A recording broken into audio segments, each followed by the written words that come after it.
They stole my slippers and laughed like it was funny, like I was furniture that walked around the house, an invisible ghost they could torment without consequence. It wasn't just a prank, it was a message, a quiet erasure disguised as humor. I remember the exact moment I realized how deep the betrayal cut, standing barefoot on the cold linoleum kitchen floor, clutching the empty air where my slippers had always been. Those slippers weren't just soft fabric on my feet. They were a memory stitched with love and loss, worn down by years of quiet mornings and lonely evenings.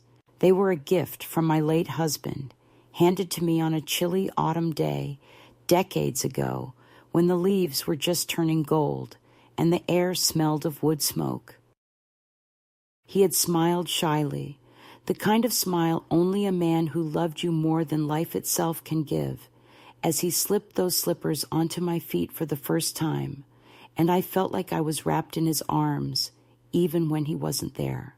Now those slippers were stolen, tossed aside like some forgotten joke, and the laughter that followed was not the kind of warmth I had once known, but a cold, cutting edge that sliced through the heart of everything I had believed family to be. I am 81 years old, living in a small retirement home on the edge of St. Louis, a place that smells faintly of old wood and polished shoes, where time moves slowly and memories linger like shadows in the corners of each room. I live alone, though I am surrounded by others who shuffle by with their walkers and their whispered conversations. Some days, the walls feel too close, the silence too heavy, but I have grown used to the quiet. This is my home now, but it was not always so. There was a time when I was surrounded by the noise and chaos of a family, when laughter meant connection, when the sound of footsteps on the porch made my heart beat a little faster in hope and expectation.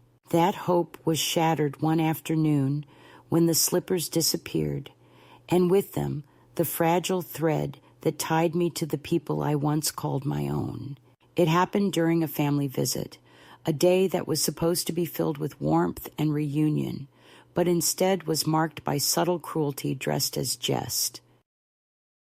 My children and grandchildren, the ones I had nurtured and loved with all my heart, decided it would be hilarious to take my slippers and hide them from me, gleefully watching as I shuffled around barefoot, confused and hurt. They filmed me, the old woman stumbling in her bare feet, and posted the video in a private family group chat, laughing with emojis that made the wound sting even more. I found out not from them, but from a stranger, someone who recognized the pain behind my forced smile and reached out quietly. The betrayal was not loud or violent. It was a slow, creeping poison that dissolved the bonds I had believed unbreakable. I was no longer their mother, their grandmother. I was a punchline. In the weeks that followed, the atmosphere at family gatherings shifted imperceptibly but irrevocably. What began as teasing became a pattern of patronizing comments and condescending smiles, of gifts that infantilized rather than honored me. A walker decked out with balloons, a mug with a childish slogan, slippers in neon colors that screamed, "Senior Citizen." My words were met with laughter, my complaints with dismissive shrugs. Even the staff here in this home where I now live took to calling me Slipper Queen, a nickname meant to amuse, but which felt like a crown of thorns pressed upon my head. I was isolated, diminished, erased bit by bit until I began to doubt my own worth. The people who should have been my protectors became the architects of my invisibility, and the house that once held echoes of love now echoed only with silence. But beneath the surface of that quiet erosion, something stubborn and fierce still lived. One afternoon, while rummaging through a dusty old box in my closet, I found a set of tools, my husband's tools from years ago, worn and well used, the wood of the handles smooth from decades of repair work done together. Holding that hammer in my hand, Feeling the familiar weight and texture, I was flooded with memories not of helplessness, but of strength and agency. I remembered how we had built a life side by side, how no problem was too small to fix, how even the tiniest repair carried meaning. That moment became a turning point, the spark that lit a fire inside me. I would not be the subject of their jokes any longer.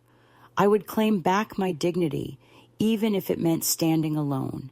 The next family visit arrived with an uneasy air. The house was filled with laughter and chatter, but beneath it lay a tension I could almost taste. As the children removed their shoes at the door, a ritual they performed with no thought, I quietly retrieved the hammer and nails I had hidden in my room. With deliberate calm, I went to the entryway and nailed every single one of their shoes to the hardwood floor. The sound of the hammer striking nail on wood echoed softly in the room, a quiet but unyielding declaration of my presence. When they returned and saw what I had done, the laughter died instantly. Their eyes widened, and the air thickened with an awkward silence. I sat there, sipping my tea, wearing my worn slippers with pride, and said simply, "I thought we were still playing jokes. This one's mine." There was no anger in my voice, only a quiet strength they had not expected. Their reaction was not what I had imagined. Instead of fury or shame, the eldest grandson let out a soft laugh, not mocking but respectful, as if, for the first time, he truly saw me. The others stood speechless, caught between embarrassment and a dawning realization that I was no longer the passive figure they had taken for granted. Days later, that same grandson sent me a photo of his nailed shoes, neatly placed by the wall, with the caption, "All under control, Grandma." It was a small gesture, but it meant the world, a subtle truce in a battle I had long thought lost. In the days that followed, the house felt different. I walked in my slippers with a new lightness, aware of the space I occupied, the respect I demanded. Other residents noticed, and a few even joked with me, asking if they should bring their shoes for me to fix. For the first time in years, I felt seen, not as a relic or a joke, but as a woman who refused to be erased. A granddaughter came to visit alone, bringing a small notebook and asking me to write down stories, memories, things I had never shared. "I want to learn who you really are," she said softly. And in that moment, I understood that my fight was not just about slippers or nails, but about reclaiming my identity and voice. Some jokes aren't funny, and sometimes the punchline has a hammer. This story is mine, but if it finds you, know this: dignity is not something others give you. It's something you take. And when they try to make you invisible, sometimes all you need is to nail your place firmly in the world. The moment I realized this was no harmless joke, but a calculated betrayal came quietly, almost invisibly, yet it shattered the fragile calm I had been holding on to. It wasn't a sudden shout or an angry confrontation that opened my eyes. It was the silence after the laughter died down, the cold absence where warmth should have been, and the unmistakable feeling that I had become nothing more than a prop in a story written without my consent. The catalyst for everything was that stolen pair of slippers. Yes, but more than that, it was the way my family treated the entire episode as if it were just a bit of fun, a harmless prank to be brushed off with smiles and "you're too sensitive" remarks. But beneath their casual dismissal lay something far more painful, a deliberate message that I no longer belonged in their lives the way I once did, that I had become a relic to be mocked rather than a mother and grandmother to be respected. It happened during one of their weekend visits. I was sitting in my favorite chair, the one by the window where the afternoon sun fell just right and warmed my hands as I held my knitting. The house was filled with the usual buzz, children running through the hallways, voices rising and falling, the scent of fresh coffee mingling with the faint perfume of my daughter-in-law. I felt a flicker of hope that maybe today would be different, that laughter might once again mean joy instead of ridicule. Then the moment came. I noticed my slippers were missing. At first, I thought I had simply misplaced them, a common enough occurrence at my age. But as the minutes passed and the footsteps of the children grew louder in other rooms, I understood they were nowhere to be found. I shuffled into the living room, calling softly, "Has anyone seen my slippers?" The laughter that greeted me was not warm or affectionate, but sharp and biting. My eldest grandson appeared from around the corner, holding my slippers high above his head like a prize. "Looking for these, Grandma?" he teased, his eyes glinting with mischief. Before I could respond, his cousins gathered around, snickering and whispering behind their hands, the echo of their amusement filling the room like a cold draft. They began to tease me, making jokes about my barefoot wanderings and pretending to set traps around the house to catch me without my shoes. It was all recorded on phones, their voices overlapping with laughter, as if I were a character in a comedy they had scripted for their own entertainment. I felt my cheeks burn with humiliation, a deep ache settling in my chest that was heavier than any physical pain. My hands trembled as I reached out for the slippers, but they were pulled just beyond my grasp, snatched away by quick fingers and sly grins. The last thing I heard before they turned away was the soft ding of a notification on one of their phones. The video had been shared, sent not just to family, but to a wider circle, a social media platform where strangers might laugh at my expense. I was frozen, not from the cold, but from the sudden realization that my suffering was now a spectacle. What cut the deepest was the absence of any apology or regret. Later, when I confronted my son quietly, trying to understand why they had treated me this way, he looked at me with a tired smile that did not reach his eyes. "It was just a joke," he said dismissively, as if that phrase could erase the sting of betrayal.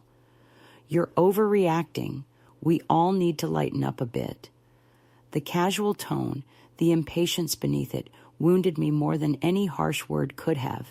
It was the unmistakable voice of someone who no longer saw me as a person with feelings, but as a relic to be managed, or worse, laughed at behind closed doors.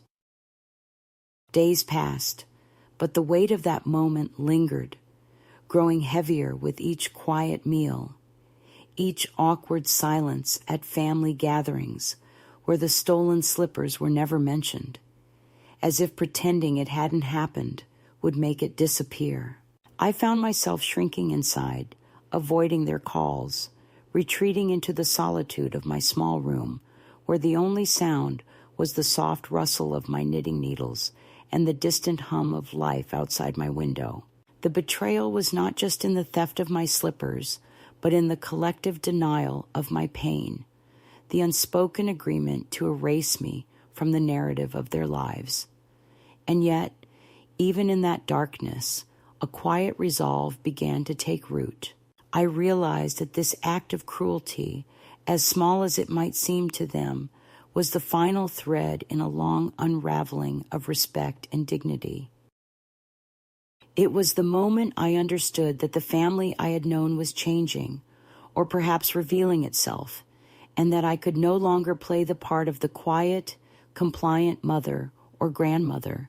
The slippers, simple as they were, had become a symbol of everything I had lost: the right to be seen, to be honored, to belong.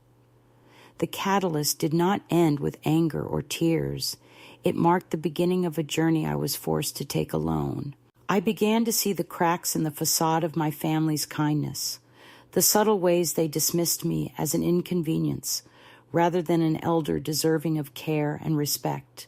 Their laughter, once comforting and full of love, now felt like a barrier, a wall I had to find a way around or through. The stolen slippers were a betrayal, yes, but they also became the spark that ignited my need to reclaim my voice, my space, and my dignity. As the days turned into weeks, I noticed how the dynamics shifted. The children, sensing that their joke had landed poorly, tried to smooth things over with small, hollow gestures, a brightly colored pair of slippers that I refused to wear, overly sweet notes left on my bedside table, invitations to family dinners I no longer felt part of. The facade of normalcy was fragile, and I could see it crumble beneath the weight of unspoken truths and growing distance. My family was no longer the safe harbor I had believed it to be. It was a place where I was no longer recognized, where my presence was a source of discomfort or amusement, but never of genuine connection. One afternoon, I sat by the window, watching the leaves fall in slow spirals outside, and I thought about the journey ahead. The catalyst had forced me to confront a painful reality, that love could be conditional, that family ties could fray and snap under the strain of neglect and cruelty. But it had also awakened something else inside me, a fierce determination not to disappear quietly, not to become just another forgotten face in a room full of strangers. I resolved to find a way back to myself, to remember who I was beneath the layers of disappointment and hurt. The stolen slippers had taken something precious from me, but they had also handed me a choice, to stay invisible and silenced or to stand up and be seen, no matter the cost. That choice marked the turning point, the moment when the catalyst became not just an end, but a beginning. It was the first step on a path toward reclaiming my life and my identity, toward breaking free from the shadows where I had been trapped for far too long. In the quiet that followed the betrayal, I began to gather the pieces of myself. The slippers were gone, but the strength they had come to symbolize was still within me. The catalyst had struck deep, yes, but it had also cracked open a door I was now determined to walk through, no matter where it led. It was supposed to be a simple family visit, one of those afternoons that were meant to patch up the widening cracks between us, to remind me that despite everything, I still belonged somewhere, to someone. I had taken extra care that morning, brushing my thinning hair until it caught the light just right, slipping on my favorite cardigan, the one with tiny embroidered flowers along the cuffs, and, of course, putting on my slippers. Those slippers were more than just footwear. They were my armor against the cold floors and the invisible chill that seemed to hover around me lately. As I waited for my daughter's call to say they were on their way, I rehearsed the smiles I would wear, the words I would say to smooth over the quiet distance that had grown between us over the years. I was ready to forgive, or at least to pretend that nothing had changed, to step back into the role I had always played, the caregiver, the steady presence, the grandmother who baked cookies and listened with a patient smile. But what happened next was a betrayal, not born of anger or cruelty, but of something far more insidious. Indifference masked as a joke. When they arrived, the air was thick with an awkwardness I could not place, a tension hidden beneath their laughter and the cheerful chatter of the children. My son Daniel greeted me with a tight smile that didn't reach his eyes, and my daughter-in-law Carla offered a polite nod, her attention already elsewhere, her hands busy with her phone as if it contained a secret that made the room less unbearable. The grandchildren, young and oblivious to the undercurrents, dashed past me, their voices rising in careless joy, but even their enthusiasm felt like a reminder of my outsider status. The house was pristine, every surface gleaming with the cold precision of a showroom rather than a home filled with warmth and memory. Not a single photograph featured me. No evidence of the years I had poured into this family, the birthdays celebrated, the nights spent soothing scraped knees or broken hearts. Instead, there were curated images of Carla's family, her parents on vacation, Her children posed perfectly in matching outfits, a silent message of exclusion. The moment that shattered any remaining illusions came quietly, but with devastating clarity. It started with a whispered exchange between Daniel and Carla, barely audible, but heavy with meaning. "Hide her slippers. It'll be funny. She won't find them." I caught the words like a punch to the gut, unable to look away as they exchanged conspiratorial smiles, as if I were a character in a play they had written without me. My slippers, those soft, familiar tokens of my past, were taken while I was distracted in the kitchen, the very room where countless meals had been prepared with love and care.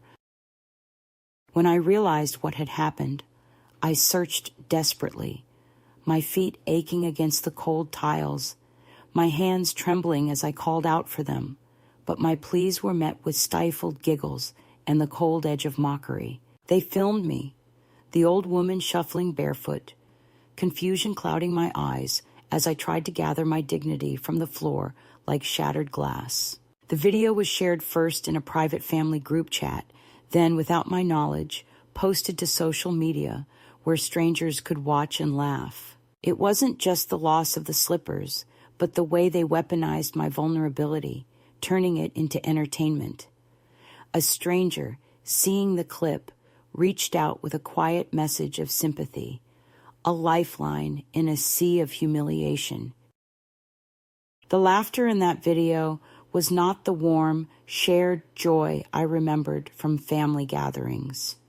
It was sharp, cold, and merciless, slicing away at the fragile bonds that still held me tethered to them. In the days that followed, the atmosphere at family events shifted.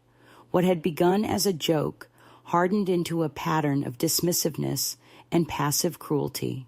Comments like, "Oh, careful, Grandma might trip without her royal slippers," or "better keep the slippers away or she might run off," became common, laced with laughter that felt more like scorn. Gifts arrived, wrapped in bright paper, balloons tied to walkers, mugs emblazoned with patronizing slogans. I was no longer the matriarch or the respected elder. I was the punchline, the fragile old lady to be pitied or mocked. Even the staff here in the retirement home, picking up on the family's attitude, began calling me Slipper Queen in a tone that seemed innocent but carried the weight of dismissal. My protests, my quiet requests for respect, were brushed aside or met with forced smiles. The slow erosion of my dignity was compounded by the isolation it brought. Invitations to family dinners stopped arriving. Phone calls went unanswered. Visits became rare and rushed. The laughter that once meant connection now served as a barrier, a reminder that I was no longer fully part of their lives. The children, once eager to sit at my feet and listen to stories, now looked past me, distracted by their phones or their own worlds.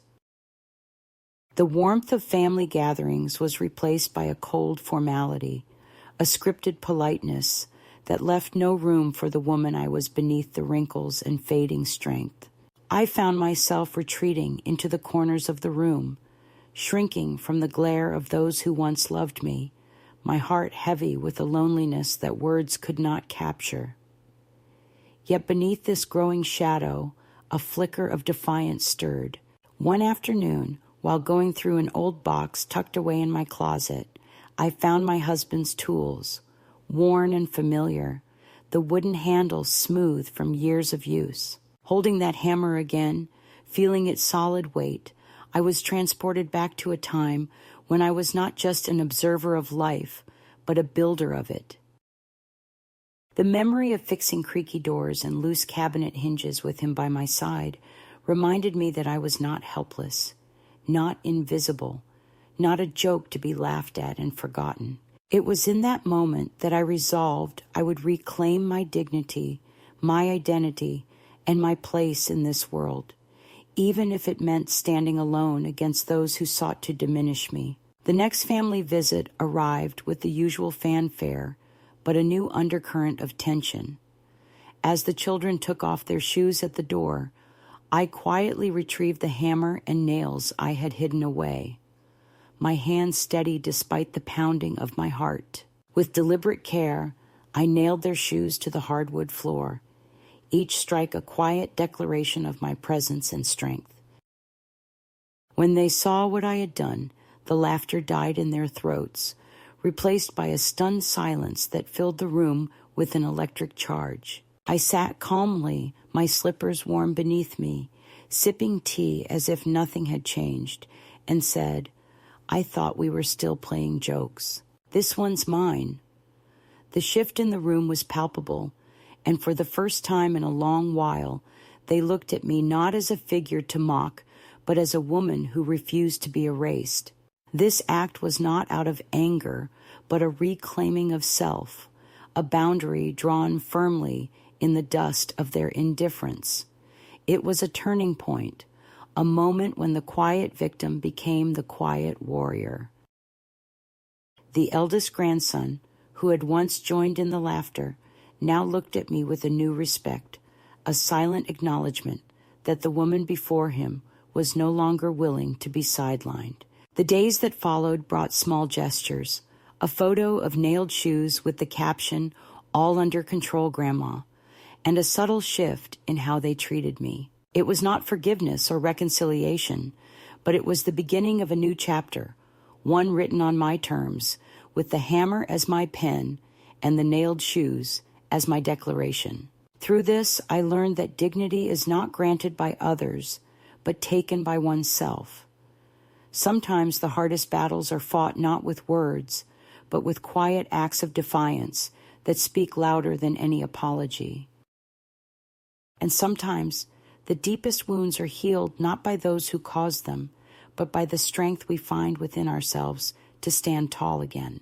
After the stolen slippers incident, the days blurred into a series of muted, aching realizations that the family I once knew was slipping further and further away from me. The house that had been my sanctuary became a place where I was constantly reminded of my diminishing role, the soft echoes of laughter and whispered comments shadowing my every step. I found myself retreating more often into the quiet corners of the rooms, seeking refuge in solitude that was both balm and wound. The small acts of kindness that once defined family life were replaced by a cautious distance, a growing invisibility that seemed to seep into the very walls. It was during this slow unraveling that I made the decision to take a step I never thought I would, to leave the familiar and chart a course toward a new beginning, away from the weight of being unseen and unheard. The decision did not come in a sudden blaze of clarity, but in a series of quiet moments. Morning coffees sipped alone, afternoons spent gazing out windows at lives moving forward without me, nights filled with restless dreams of a freedom I had forgotten how to claim. I began to gather what I needed, not in haste, but with the measured care of someone reclaiming pieces of themselves scattered by neglect and time. My savings, tucked away in an old account that no one knew about, became my lifeline. A modest sum, carefully preserved through decades of careful budgeting, small sacrifices, and the occasional gift from my late husband. It was enough for a ticket, a room, a fresh start. I chose Portland on a whim, a city I hadn't seen in many years, but one that carried whispers of my past, the place where I first learned to ride a bicycle, where the rain had once felt like a cleansing, where the air still held a scent of pine and possibility. It was far enough to be distant, yet close enough to feel real. The night before my departure, I packed quietly, folding clothes with the precision that had been my habit for a lifetime, slipping my knitting and a few cherished books into my worn leather bag. I left a note tucked inside a drawer, a silent goodbye that needed no words, just the space for me to step away without the weight of explanation or apology. The airport was a swirl of lights and sounds, a place that once held the promise of journeys taken with loved ones, now transformed into a threshold I crossed alone. I purchased my ticket in cash, feeling the strange thrill of autonomy that came from using my own money, my own will. Boarding the plane, I slipped my slippers from my bag and wore my old shoes, the ones I had nailed firmly to the floor during my last visit, a symbol of the power I was reclaiming. The flight was quiet, the city lights falling away beneath me, like the last traces of the life I had left behind. I didn't look back. Arriving in Portland late at night, the air was cool and damp, carrying the scent of earth and rain that was both foreign and familiar. I found a small motel, nothing grand but clean and honest, with a creaky staircase and a narrow hallway that smelled faintly of cleaning fluid and stories long told. Room 207 became my refuge, a space to rest, to breathe, to begin again. I lay on the bed fully clothed, the scratchy blanket pulling at my arms, but unable to touch the sense of relief that had settled deep within. Sleep came without dreams, a rare gift after years of restless nights, filled with memories and regrets.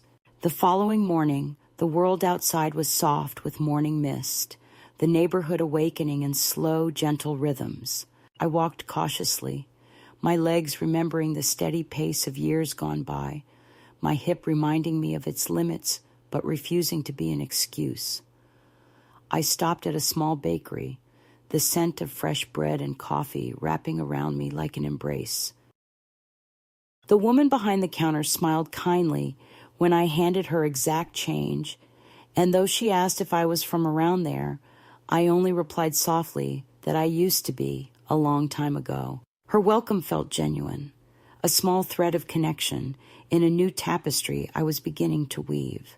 Housing was next. A corkboard by the bakery door held notes, rooms for rent, dog walking, used bikes, mundane details of everyday life that suddenly meant everything to me. A handwritten note caught my eye. For quiet lady, private room, shared kitchen, no nonsense, no drama, $400 per month. Call Joyce.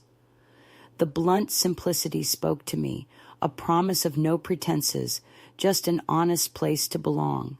I took a photo of the number, a lifeline thrown across the uncertainty. By afternoon, I stood on a faded porch with peeling paint, facing Joyce, a woman with a cigarette in one hand and a cat curled around her ankles, who sized me up with a wary eye. Her house smelled of lavender and fried onions, lived in and real, unlike the sterile perfection I had left behind. The room she offered was small, but filled with sunlight, a twin bed, a worn dresser, and a window that opened onto the quiet street below. It was not much, but it was mine. The routine began to take shape. I found work in a local cafe, a place of burnt toast smells and early mornings, of coffee cups and worn aprons. I was slow at first, my feet aching, my hands unfamiliar with the rhythm, but I remembered the steady beat of service, the focus on others that silenced the noise inside. The first paycheck was small, a few dollars after taxes, but it was pure, earned by my own hands, and it felt like a victory. Each day brought new small choices, a wool coat bought in a second-hand shop, crosswords from the morning paper, a cinnamon roll from a kind manager who saw beyond my age and whispered encouragement in quiet moments. I was no longer just someone's grandmother. I was a woman carving out a space where I belonged, where I was seen not for what I once was, but for who I was becoming. The ache in my feet softened as the weeks passed, replaced by a quiet strength that grew with every step, every shift worked, every plate carried without spilling. The past was still there, whispering in the edges of my thoughts, but I was learning to live with it, to let it be a shadow rather than a chain. I kept my phone off most days, avoiding calls that might pull me back into old roles, into the scripts written by others. Instead, I savored the small moments, a cup of tea on the porch, the soft purr of a cat at my feet, the unexpected friendship of a woman who didn't ask for explanations, only offered company. This was the first escalation, the quiet but unyielding step away from invisibility, the beginning of a journey that no one else could take for me. It was the choice to live on my terms, to find dignity not in the approval of others, but in the simple, stubborn act of choosing myself every day. In the quiet rhythm of my new life, something began to shift, not with sudden fireworks or dramatic gestures, but with the gentle unfolding of small, deliberate acts that slowly reclaimed pieces of myself I had long thought lost. The days in Portland settled into a pattern, each morning starting with the familiar scent of brewing coffee in the cafe where I worked, the steady clink of cups, and the murmur of early risers forming a comforting backdrop to my thoughts. I was no longer defined by the family who had discarded me, or the loneliness that had once threatened to swallow me whole. Instead, I was becoming a woman who belonged to herself, who carried her own stories and dreams without apology or shame. The room I rented from Joyce, that small sanctuary bathed in afternoon light, became more than just a place to sleep. It became a space where I could breathe freely, where the walls bore witness to my quiet resilience rather than my hidden pain. Joyce herself, gruff but not unkind, was a steady presence, her sharp wit and unvarnished honesty a balm against the softness of my own doubts. She never pried, never asked about the life I had left behind, but her occasional grunts and the way she poured me a glass of wine without question spoke volumes. In her company, I found a kind of companionship that was both freeing and grounding, a reminder that connection need not always be loud or demanding to be real. Work at the cafe was a revelation. At first, my movements were slow, cautious, my feet unaccustomed to the long hours spent on them, my hands relearning the delicate balance of carrying plates and pouring coffee without spilling. But the rhythm came, steady and sure, a pulse that echoed the beating of my own heart as it grew stronger with each shift. Heather, the manager, was a woman of few words but sharp eyes, and her quiet acceptance was a lifeline. When she slipped me a cinnamon roll wrapped in foil one morning, muttering about there being too many, it was more than just a gesture of kindness. It was a recognition that I belonged, that I was valued not for what I had been, but for who I was.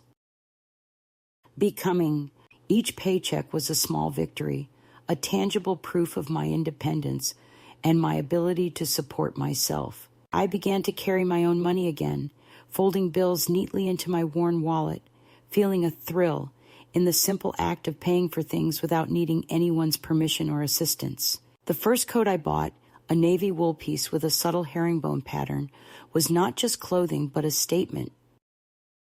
I tried it on in the quiet of a second-hand shop, feeling the weight of its fabric and the warmth it promised, and for the first time in years, I looked in the mirror and saw not the woman they had dismissed, but someone strong and worthy of care. Outside the cafe, the neighborhood began to feel like home.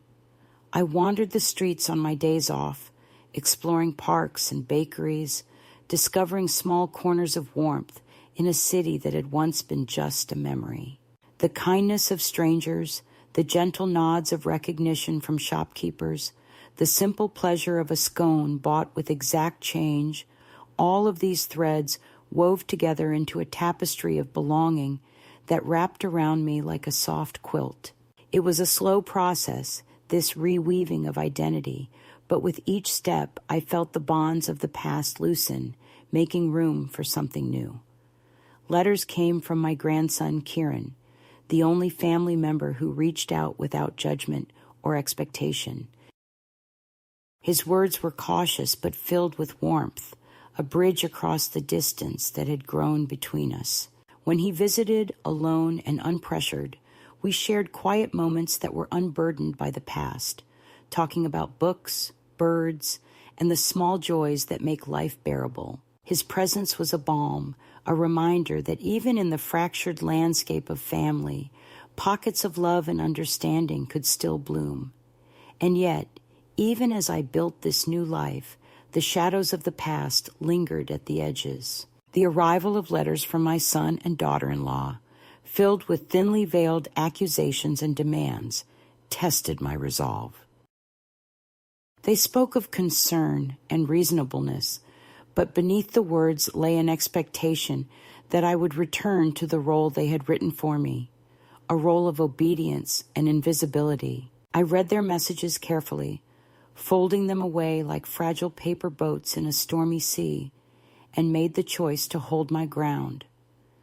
My response was quiet but firm, a letter not of anger but of finality. I was done being their pawn, their source of worry and control. I was a woman who had found her own voice and was no longer willing to be silenced.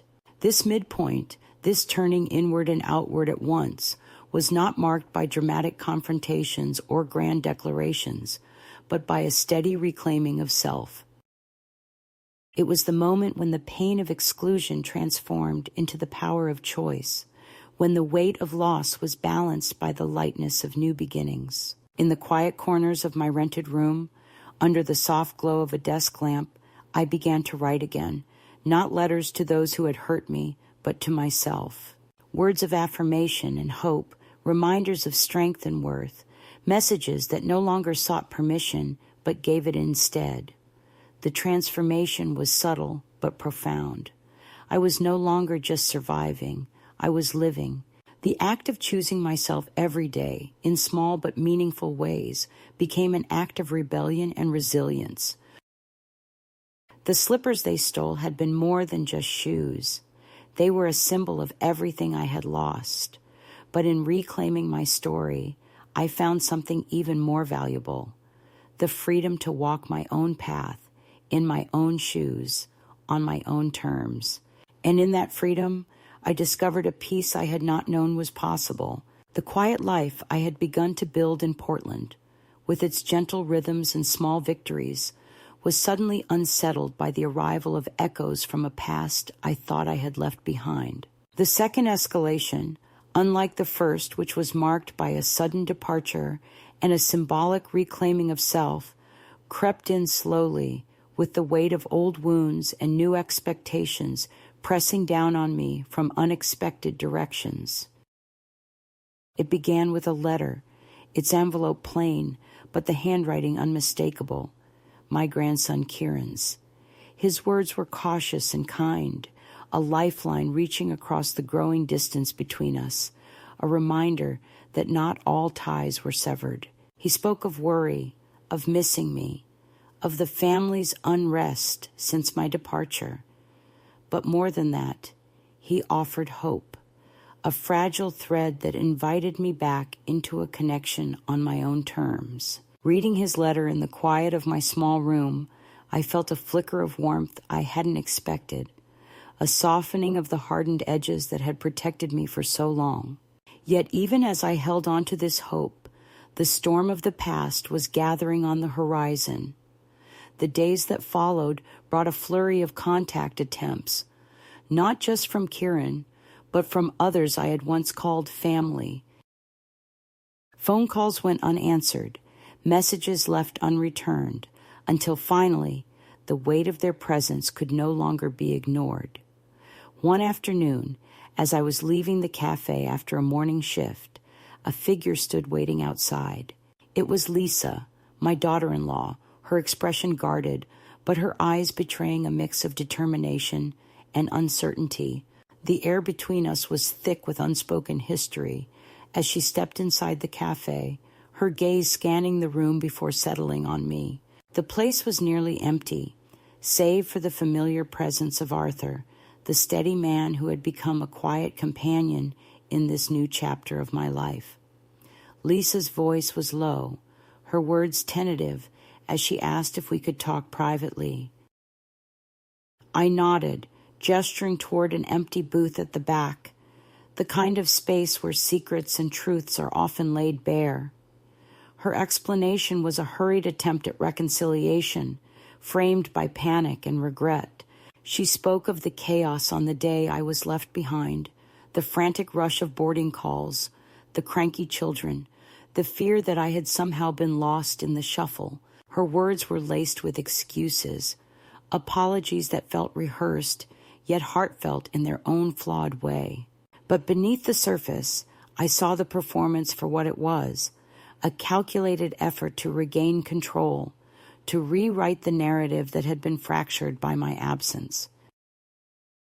When I reminded her of the 8 hours I had waited alone in the airport lounge, of the calls I made that went unanswered, the silence that followed was deafening.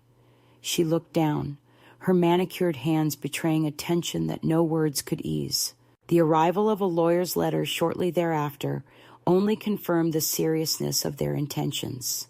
Derek Sorensen, representing my son and daughter-in-law, reached out with carefully worded concern about my well-being and the management of my assets. The legal tone, the formal request for meetings and evaluations, felt like an intrusion, a reminder that my independence was still contested, that the fight for my dignity was far from over. I responded with calm but unwavering clarity, informing him that I was of sound mind, living safely, and not under duress.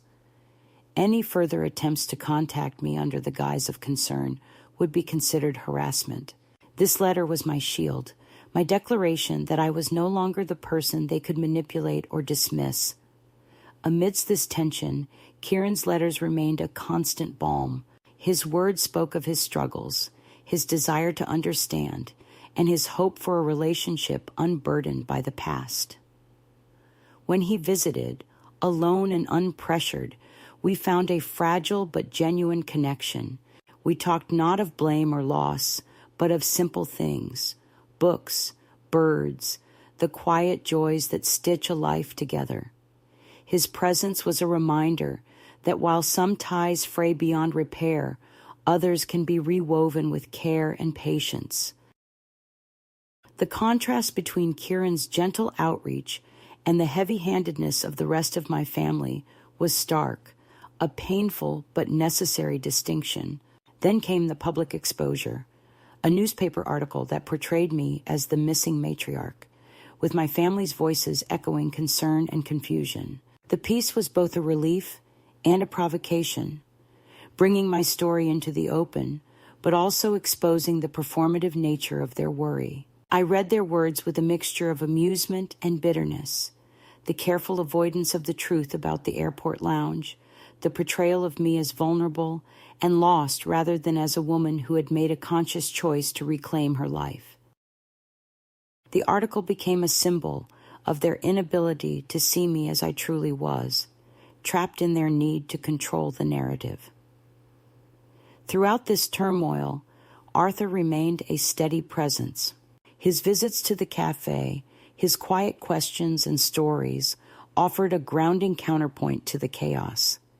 He didn't pry or judge, he simply listened and shared small moments of companionship that felt genuine and healing. His kindness was a quiet testament to the possibility of connection beyond family, a reminder that chosen bonds can be just as vital as those of blood.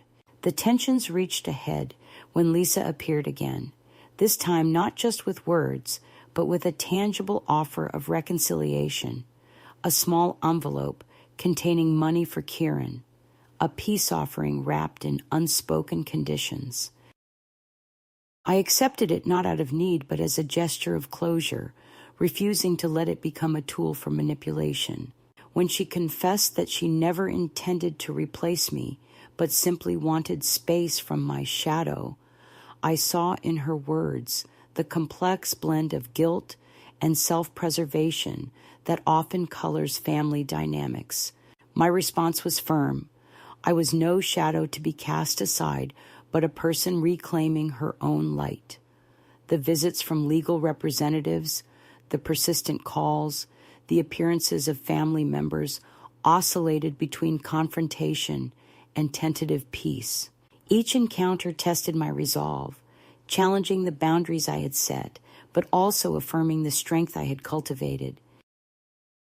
I found myself writing letters, not just to them, but to myself, affirmations of my worth and choices, declarations that no longer sought permission, but granted it freely. Through it all, I learned that reclaiming dignity is a journey marked by both setbacks and triumphs, by moments of doubt and surges of courage. The second escalation was not just an external battle, but an internal one, a test of my ability to stand firm in the face of those who sought to diminish me. It was a crucible that refined my sense of self and strengthened my commitment to live life on my own terms. In the quiet aftermath, as the dust settled on the clashes and concessions, I found a new kind of peace, not in the approval of others, but in the certainty of my own voice. The past had come knocking, bringing both pain and opportunity, and I had answered not with fear, but with the steady grace of a woman who knows her worth. This was no longer a story of loss, but one of resilience, of a life reclaimed piece by piece, of a heart that refused to be silenced. I wrote the letter one evening when the sky outside my window had turned a deep shade of indigo, and the soft hum of the city had quieted to a gentle whisper. The room was bathed in the warm glow of a single lamp, its light casting long shadows that danced quietly against the walls, as if the night itself was bearing witness to the moment. My hands, steady and deliberate, moved across the paper, not with anger or bitterness, but with a calm certainty that had taken months to cultivate. The words I chose were clear, precise, and final, a declaration of my autonomy and an unequivocal refusal to be drawn back into the patterns of control and neglect that had marked so much of my past. I told them I was of sound mind, living safely, and not under duress. I warned that any further attempts to contact me under the guise of concern would be considered harassment. It was a legal shield, yes, but also a deeply personal boundary, drawn not with hostility, but with the quiet strength of a woman reclaiming her life. This letter was the culmination of a long journey, one that had taken me from the depths of humiliation and exclusion to a place of quiet power and self-possession. It was not written in haste or fury, but in the measured tone of someone who had seen too much to be easily shaken, someone who had learned that the greatest act of resistance is often the refusal to be silenced. Sending it off the next morning, I felt a weight lift from my shoulders, a sense of finality that was both liberating and a little frightening. I knew that from this moment on, there would be no more half measures, no more waiting for permission or approval. I had made my choice, and it was irrevocable. The days that followed were marked by a new kind of stillness. The calls stopped, the letters ceased, and the visits dwindled until the only voices I heard were those I chose to keep close. The steady friendship of Joyce, the gentle companionship of Arthur, and the comforting routine of my work at the cafe. This silence was not empty but filled with possibility, a space where I could rebuild without interference or judgment. I began to fill my days with small pleasures, baking lemon squares for a community potluck, walking through neighborhoods that smelled of rain and lilacs, reading poetry late into the night. Each act was a stitch in the fabric of a new life, one woven from resilience, dignity, and self-respect. When Lisa came to the cafe that gray Thursday afternoon, it was not as the woman who had once dismissed me, but as someone seeking a fragile reconciliation. Her coat was tailored and too fine for the drizzle outside, her posture stiff with hesitation. She waited while I finished my tasks, watching but not interrupting, as if unsure how to bridge the gulf between us. When she finally approached, her voice was low, carrying the weight of unspoken regrets as she asked if we could talk privately. The booth at the back became our quiet confessional, a place where years of hurt and misunderstanding were laid bare without the usual defenses. She spoke of panic and fear, of the chaos that had led to my abandonment, and of the complicated emotions that had followed. But her words also revealed a deeper truth, the need to reclaim control, to reshape the family narrative in a way that excluded the difficult realities of neglect and betrayal. I listened without interruption, my gaze steady and unyielding. When she confessed that she had never intended to replace me, but only to carve out space free from my shadow, I saw in her admission a sliver of honesty rare and precious. My response was measured and firm. I was not a shadow to be cast aside, but a person reclaiming her own light. She left without finishing her coffee, the silence between us heavy, but no longer hostile. That night, Joyce and I sat wrapped in blankets on the porch, the air thick with the scent of rain and wood smoke. Her question, "You really said that," was met with a quiet nod, and together we toasted with lukewarm tea to the people who stopped asking for permission. In that moment, surrounded by the steady presence of friendship and the soft murmur of the night, I felt a deep and abiding peace. The final cut had been made, not with anger, but with grace, not with vengeance, but with the quiet resolve of a woman who had finally stepped out of the shadows and into the light of her own making. The morning light spilled softly through the thin curtains of my small room, casting a pale glow over the worn wooden floor and the neatly folded clothes resting on the chair. I sat by the window, the quiet hum of the city waking up beneath me, and felt a stillness inside that was both new and deeply familiar. After months of turmoil, betrayal, and rebuilding, I had come to a place where the past no longer held the power to unsettle me. The decisions I had made, the departures, the boundaries, the letters, had woven together into a tapestry of resilience and quiet victory. I was no longer the woman they thought they could dismiss or control. I was whole, on my own terms. The letter from Kieran had arrived just days before, carried by the gentle hands of a courier and marked with the hopeful urgency of youth. His handwriting, large and deliberate, filled the page with words that reached across the distance we had both traveled in our own ways. "Grandma, I'm coming to Portland. I want to see you. I'm not bringing anyone. I just want to talk." The invitation was simple, unpressured, and full of promise. It was a bridge offered without expectation, a chance to begin again with someone who had always seen me, even when others could not. I folded the letter carefully, tucking it close like a fragile treasure, and knew that when the time was right, I would cross that bridge. In the days that followed, I prepared, not for a reunion, but for a meeting of equals, two souls seeking connection beyond the fractured history.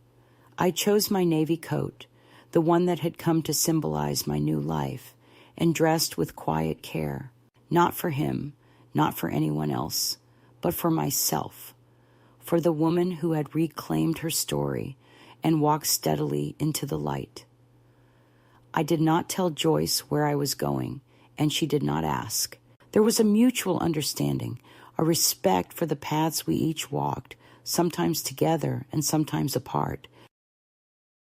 The Red Fern Motel was modest, its faded paint and narrow hallways a far cry from the polished surfaces I had left behind, but perfectly suited to the sincerity of our encounter. Kieran opened the door with a tentative smile, the same gentle kindness that had always been his hallmark.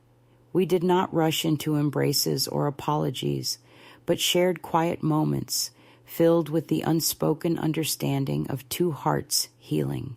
His room smelled of takeout and hotel soap, cluttered with books that spoke of his search for knowledge and meaning. We talked of small things and big things, of the life he was building and the freedom I was claiming. There were no tears, no recriminations, only the steady beat of a connection rekindled.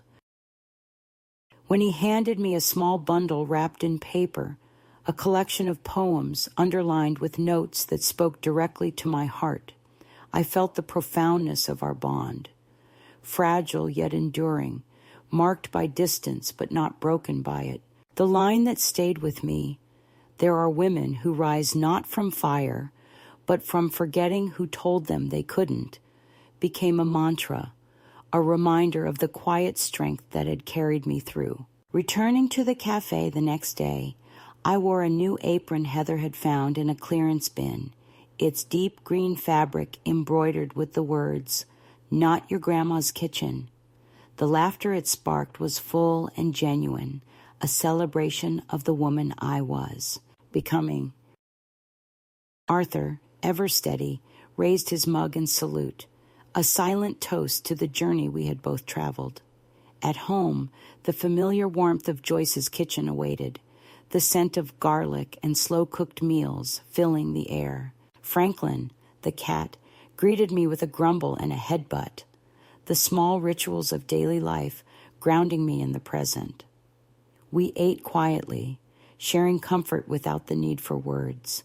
On a quiet evening, I sat on the porch with pen and paper, writing a letter, not to anyone else, but to myself. "Dear me," I began, "you waited so long for someone to save you. You forgot you were always the one holding the key. You didn't lose them. They let go. And you finally let go back." I folded the letter carefully and tucked it inside my dresser drawer behind the old recipe cards, a secret reminder of the journey I had taken. This was no longer a story of loss or abandonment, but one of renewal and quiet triumph. I had stepped out of the shadows, reclaimed my voice, and built a life on my own terms. The past would always be a part of me, but it no longer defined me. I was whole, and that was enough. If this story finds you at the right moment, know this: you do not have to wait for permission or a perfect sign to choose yourself. You are your own signal in the silence, your own step away from the airport lounge, your own story waiting to be written. When you do, come back and tell me. I will be here, ready to listen and to believe in the strength you have found.